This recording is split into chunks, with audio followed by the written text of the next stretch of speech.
it's a moment in time that is so big for that individual. They've worked all their life to get in that position, and then to get that phone call. I don't care if you're a top 10 pick or you're the last pick in the draft or a free agent. It's huge. What's going on, everybody? Welcome to another episode of The Touchdown with Doug Smith. And as you can see, I am not alone. We're about to get into not only a 2023 NFL draft prospect story, but this is a story of an underdog, a story of a person who is going to be rocking your television screen here very, very soon, and possibly even catching touchdowns for your favorite NFL team. This is a young man who I'm excited to dig into his story. We hit it off even before we even started recording today. Todd Simmons Jr., man, how you doing today? Doing good. I'm glad to be here. Yes, sir. Hey, very happy to have you. And thank you for taking time out of your very busy schedule. Let's go. Let's take it from the beginning. We're going to talk about what you're doing to get ready for the next level, all that good stuff. Take it from the top, man. When did you first fall in love with the game of football?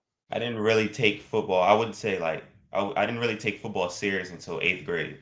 So, of course, I played Little League and stuff like that. But 8th grade is when it really hit me like, okay, I can do something with this. And I was playing quarterback at that time. I was a quarterback so bad. I didn't have all the attributes. Like, I wasn't the best quarterback. But so when high school started, I was third string on JV freshman year. I played all. But I still kept chasing. I was like, I could be a quarterback. I really want to do this. So then sophomore year came around. I had a chance to play, and then I couldn't get my grades right. I missed all of 7-on-7 and all the camps we went to together. So I ended up the backup on JV. And then I played a couple games, then I got hurt. So it was like I didn't even freshman year down the drain, sophomore year down the drain. I wasn't playing at all. So I ended up transferring to a private school. And I actually got held back. Grades were bad. I got held back my first year at the private school. I went to the Avalon school. So I was there with Trayvon Diggs. Play a cornerback for the Cowboys. Oh, very cool. Yeah, so I got held back. They pushed me back a grade, and I was the second string quarterback. So I'm still chasing the quarterback dream, not really playing at all. And then finally, it hit me where I was like, okay, maybe I got to try something new. So I played quarterback in sophomore year. I finally played, and then going into junior year, I switched to receiver. So I started going to camps, and it just came natural. Like I was catching the ball, I was getting open. I was going to college camps. I earned my first Division I scholarship to Howard University. Oh, wow. That was just off of going to camp and just cooking. Yeah. Camps, I was killing it. I got my full-ride scholarship to Howard off of just camps. That is amazing. That is amazing. And Howard has some really, really good college football over there for sure. Let me ask you, you're from the DMV area. Yep. Shout out to Maryland. What was it like growing up playing football over there? I mean, there's a lot of talent. I mean, that area there's a huge concentration of NFL players that come out of there. What was it like growing up playing football there? Yeah, and it's very small. So like everybody knows everybody. Like I played with Dwayne Haskins. I played against him. I played against Chase. Rest in peace. DJ Turner, Trayvon Diggs, already said Allen. We're all around each other. So most of the time we know everybody. Like it's a really small. We call it DMV because DC, Maryland, Virginia. If you didn't know, so we put very small. So absolutely, and it's cool. You said you played with Trayvon Diggs. What was that experience like? I mean, he's literally a top 3 cornerback in the NFL. I mean, the guy's cooking. He's getting interceptions, and probably a part of the most. People will probably come in my neck for this. Probably part of the most dangerous defense in the NFL right now. What was it like playing with him? Him coming up. Oh, at that time I was young, so I was kind of just learning under him. I was a quarterback. He played receiver and corner, so I have times where I get to throw to him. Never in a situation where in a game I could throw to him, because when I got in, of course, he was out of the game. But yeah, I got to really watch him and see how it was like. There was always people, like news people and stuff, rivals, all of them always at our practices. So it was cool getting to see that. Growing up, did you have any nicknames? Just TS2. TS2. Okay, I like that. TS2. All right, man. I'm gonna put that in the subject line for this video. That's dope. That's dope, man. And I noticed recently you working out with Nico. You were working out with Cam Newton not too long ago. Man, what was that experience like? So the Cam Newton thing, that was a show that I think he's supposed to be putting. I don't know when he's supposed to be putting that show out, but it's a Netflix show that he's having. It's like Elite 11 for quarterbacks. So I got invited to the. Yeah, that was pretty cool. So we went to the owner of Under Armour. We went to his mansion, and we did the whole thing in the backyard. They gave us some gear and stuff like that. So That was pretty cool. Wow. That is awesome. That is awesome. All right, folks, keep an eye out for, you said Elite 11 on Netflix coming out, right? It's not. It's like the Elite 11. I don't know what it's called, but it's Cam Newton's. Oh, similar. Okay. Yeah. Gotcha. Very cool. Now, eventually, finish high school. You go over to B University. Talk to me about that journey and ultimately finding a school, because you mentioned that even Howard had an offer for you. What was your process in selecting the school, and why did you choose that school?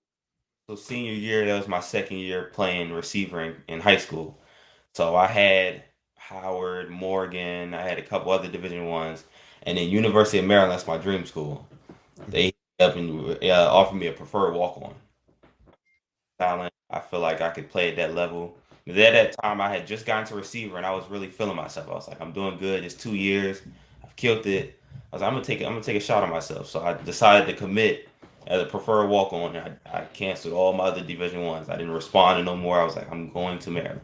Like it Yeah. was not knowing that as a preferred walk on, you got to get in like a regular student. So I had to I got my grades up. I had a 3.4, but my SAT score, I didn't understand. I couldn't get the SAT. I took it 3 times. Maryland coach kept saying, okay, just keep taking it over, just keep taking it over. And it got to a point where it was so late in the process that if I took the test again, there's a chance I won't go to school freshman year. I missed my freshman year of college. I couldn't have that. I got little brothers that look up to me. I can't be at home while they're heading to school every day, getting on the bus. So I started contacting some of the schools that I had offers from, and they were all like, they pulled them already. So I was kind of in a situation where I didn't know where I was going to go for school. And finally, I had a couple friends going to the school, University of Charleston in West Virginia, a Division II school. So I contacted the coach, and he loved me. He was like, "Yeah, we're going to give you a full ride scholarship." Mind you, only like 2 or 3 freshmen on the team are on a full ride scholarship. It's Division II. They don't have the money to give everyone a full ride scholarship. Yeah. So I took that. I went up to University of Charleston. I killed it in fall camp, and they wanted me to play X. They wanted me to learn under this receiver, Michael Strawn. He plays for the Colts now. Mhm. That whole year, they wanted me to learn under him. I got in a couple of games, but I was really like shadowing him. And after the season, freshman year, I didn't do as good school wise. I failed. So I ended up failing out, and I had to find a Juco. So there's another situation where I'm like, okay, what am I going to do? Like, my confidence is gone. I'm like, I don't even know if I'm gonna play football anymore, but I always had a why. Like, what am I doing this for? It's more than just me. I have 3 little brothers that look up to me. I can't go back home and be laying down in the bed while they're going to school every day with nothing to do. So Yeah. I searched, I hit up every school in the country. Literally, I contacted every school in the country. And I was just telling them that I'm going JUCO. So before I even found a JUCO, I started contacting schools. I finally Mhm. found JUCO, Lackawanna College. Before I even signed with them, I was packing, I was getting ready to sign, and they wanted $14,000 a semester.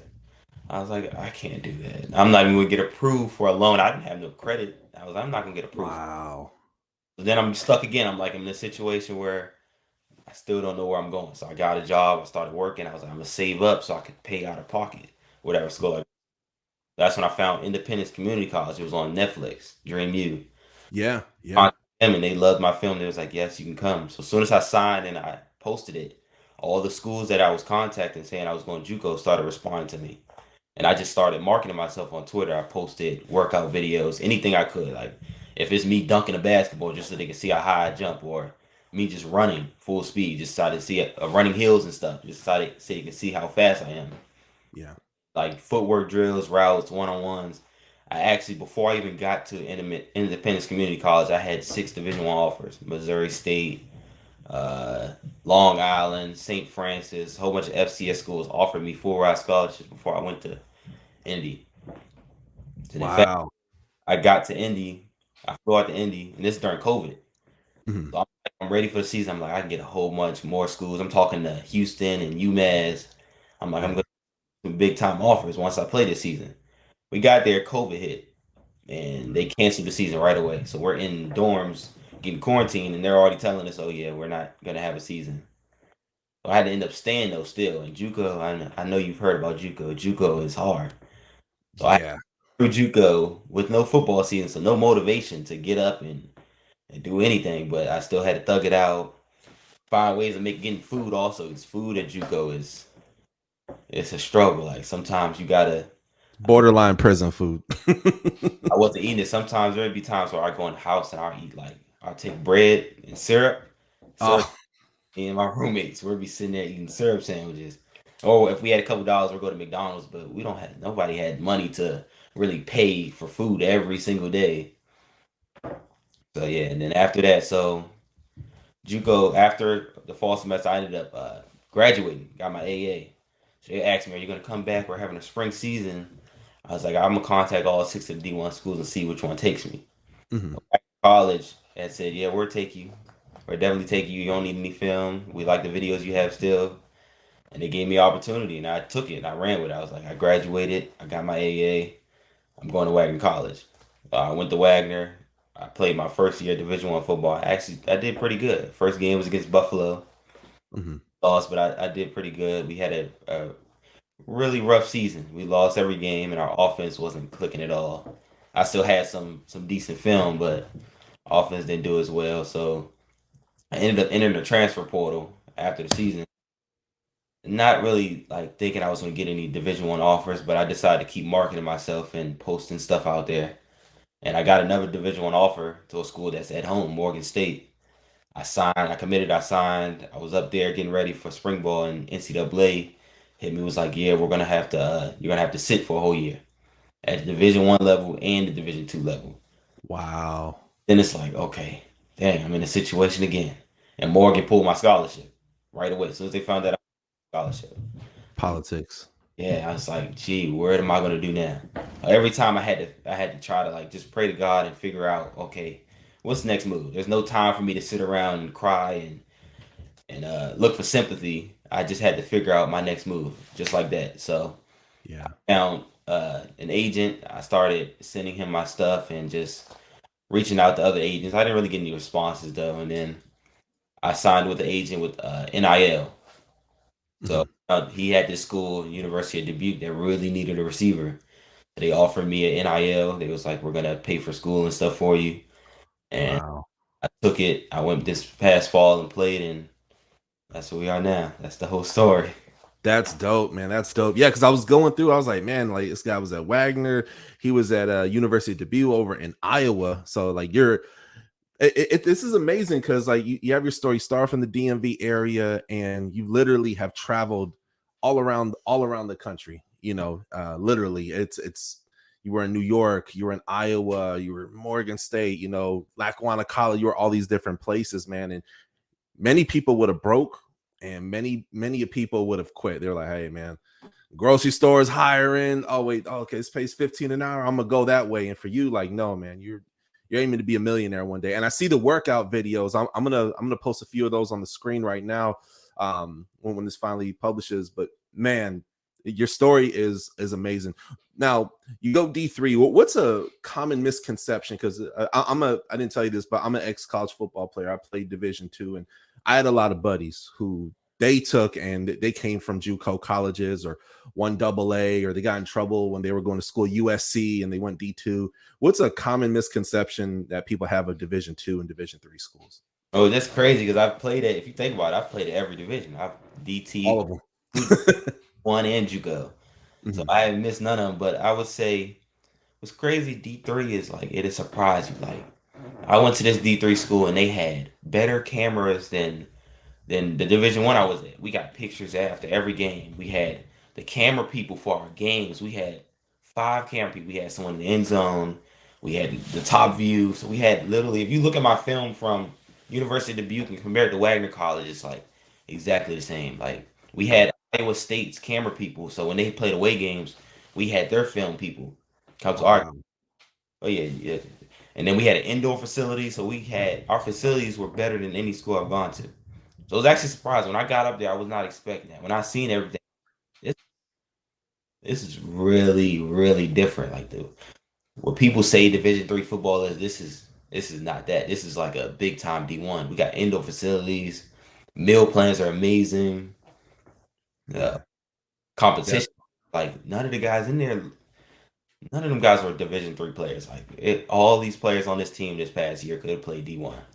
Yeah, people don't realize that the circuit of college players. You know what I mean? I just saw yesterday Georgia Tech's quarterback is going to be hitting the portal, right? And it's like a million things could take and happen. It's a free agency for college football players, and a bunch of young men throughout the country. You know what I mean? They share the same dream, and it's just like, who's hungriest, who's gonna take and rise to the top. Speaking of your perseverance, you've been selected for the FCS Bowl, December 9th, literally in a little over a week from now in Daytona, Florida. Congratulations. What has that experience been like preparing for this game, this bowl game coming up? So far, so I've got invited to a couple bowl games. So first thing was me and the agent just deciding on which ones we were going to do. We're not going to play in 5 bowl games. Like that's not even healthy. So that Yeah. was big so far. I haven't made a decision on the second one, but just preparing for this one has been like really. I just found a trainer, a speed coach that I'm working on for the 40. I have to go to tonight, so I'm getting ready for that. That's for like pro days and combines. But the bowl game, man, just training, lifting, and because you got to look the part. The first day at these bowl games are going to be just interviews with scouts and measurements and stuff like that. So just being able to look the part for that. When I get on the scale, I'm at a decent weight that scouts will want to see. So training, weight in the weight room, field work. I'm doing field work, wearing a helmet, sometimes with shoulder pads, stuff like that, and then being conditioned and hydrated. That's most important. Getting ready for the bowl game. I have it in 2 weeks. A week before or a couple days before, I'm going to a water IV. IV where I get the IV put in my arm just to make sure I'm hydrated. I'm taking that very serious this year. Wow. Yeah, especially coming to Florida.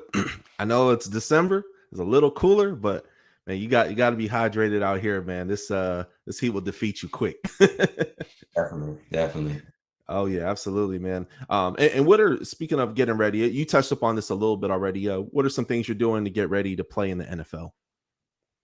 Mainly, so the most important thing to me right now is that 40-yard dash. That is really the make or break. Which to this day I still don't understand why they make the 40 so huge. Like it's really a track thing. I don't get why that determines players fast. Because some players can run a 4.6, and then you look at them on the field and they're running 23 miles an hour in a game. So I think that they've made this 40 really big. So that's most important to me right now, being able to clock a 4.3.